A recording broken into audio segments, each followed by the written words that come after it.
Everyone, स्वागत है आपका हमारे चैनल ज्ञान हाउस फॉर ऑल में। तो इससे पहले की वीडियो में हमने पढ़ा डेफिनेशन ऑफ ग्रेविटेशन, जो कि होती है the force of attraction between two object, यानी कि दो ऑब्जेक्ट के बीच अट्रैक्शन की वजह से जो फोर्स लगता है उसे हम क्या कहते हैं, ग्रेविटेशन कहते हैं। उसके बाद हमने पढ़ा यूनिवर्सल लॉ ऑफ ग्रेविटेशन, जो कि होता है F equals to G m1 into m2 upon D square, यानी कि दो पिंडों के अट्रैक्शन की वजह से जो फोर्स लगता है तो वो क्या होता है, उन दो पिंडों के मास के गुणनफल के अनुकर्मानुपाती तथा उनकी दूरी के क्या होता है, व्युत्क्रमानुपाती होता है। दूरी के स्क्वायर के क्या होता है, व्युत्क्रमानुपाती होता है। और जी क्या है, यहाँ पे यूनिवर्सल कांस्टेंट है, जिसकी वैल्यू क्या है, हमने पीछे पढ़ी थी 6.673 इंटू 10⁻⁻11 न्यूटन मीटर स्क्वायर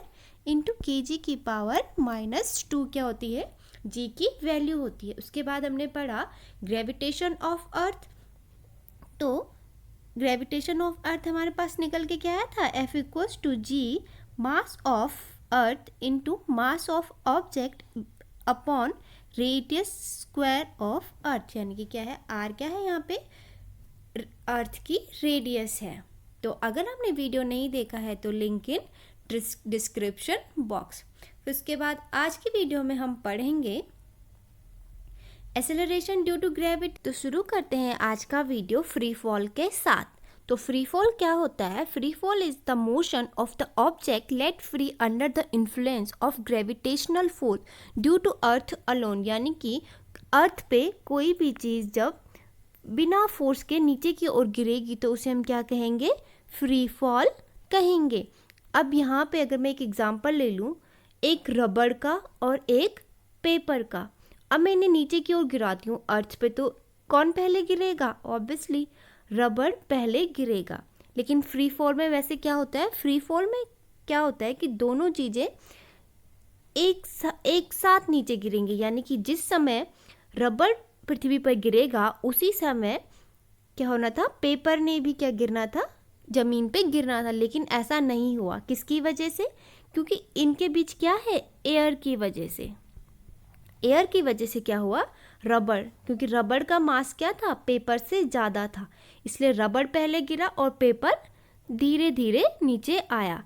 अब ये कंडीशन कहाँ पे अप्लाई होगी कि वो एक समय पे नीचे गिरेंगे, अगर मैं इन्हें किसी एक ट्रंक में रख दूँ, ठीक है, और उस ट्रंक की एयर निकाल दूँ, तो उस टाइम क्या होगा कि जो पेपर और रबड़ है वो एक साथ नीचे गिरेंगे, ठीक है।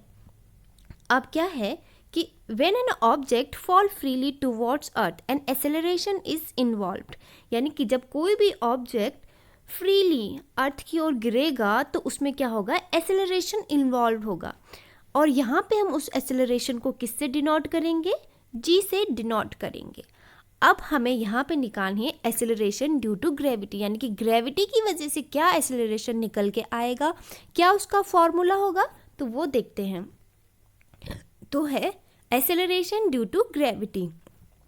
तो हमने पढ़ा है कि क्या होता है, ग्रेविटेशन ऑफ अर्थ क्या होता है, F equals to G mass of earth and mass of object into radius का स्क्वायर ऑफ अर्थ, ठीक है।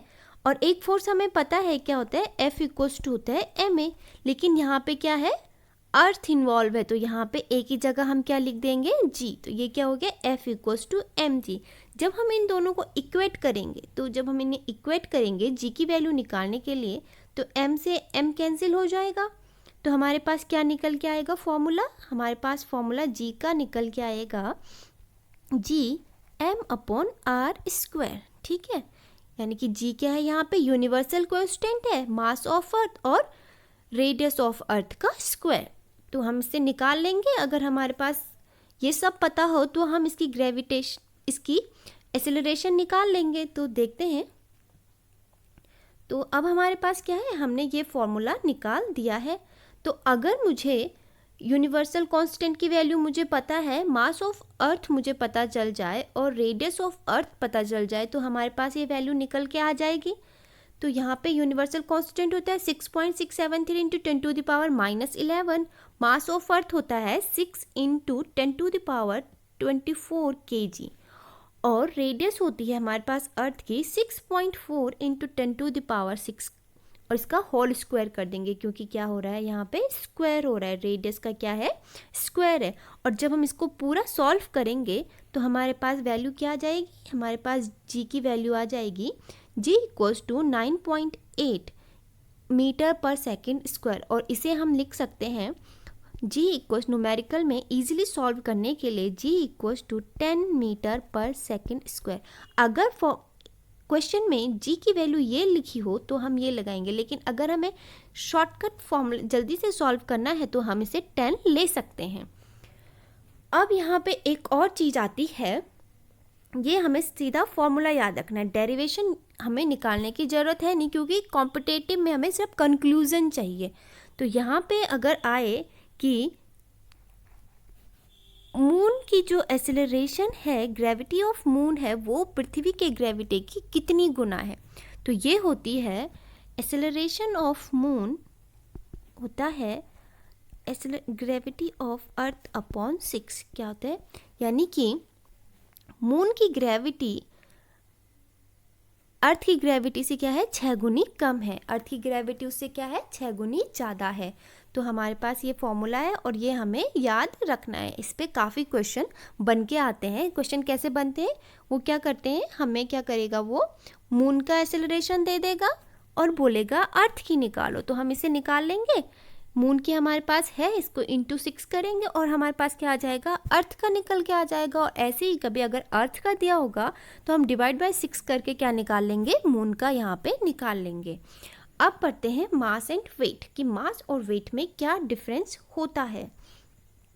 तो मास और वेट, तो सबसे पहले जानते हैं मास क्या है। तो मास है, mass is the amount of matter contained in a body.